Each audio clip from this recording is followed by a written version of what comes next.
Bak degan tinglar lekin shu qunaqunda lag'man qilish usulini yutib qo'ysangiz deb. Mana bugun oilada qunaqundan foydalanib chamg'ur lag'man qilish usulini keldim. Qilish usulimi nihoyat oddiy bo'lib, bir qatim ko'rsangiz chuqum o'rganaysiz, samsa o'rganish boshlaylik ketdik.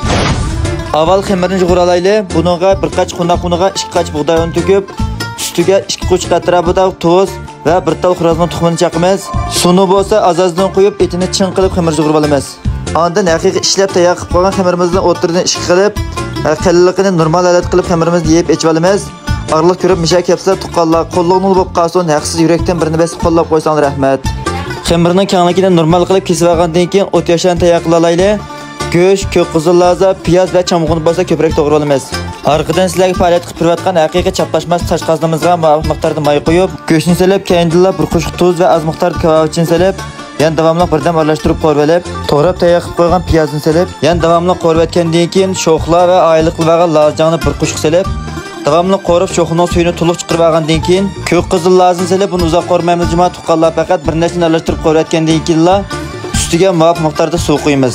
To'liq birini qaynatib etgandan keyin oldin to'g'rab tayyor qilib olgan chamg'ularni solib, buni birini aralashtirsaqlar chamg'u bir xil yumshaydi. Oxirida samsaq va ta'mini sirtniki o'xshash alohida yaxshi chiqarsam deydigan tuqqanlarimiz cho'ng ustamning vejinsdan az miqdorda va jijinsdan az miqdorda solib nihoyat yaxshi chiqadi.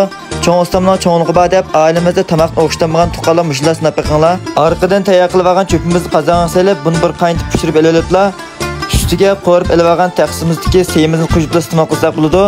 Ta'mi alayda va shunda quvvatli chiqadi tuqqanlar oila chuqur bir sinab qilinglar. Oxirda yurak yo'lini jonliq basdanlik narsalarni ko'rishaylik, xayr xo'sh.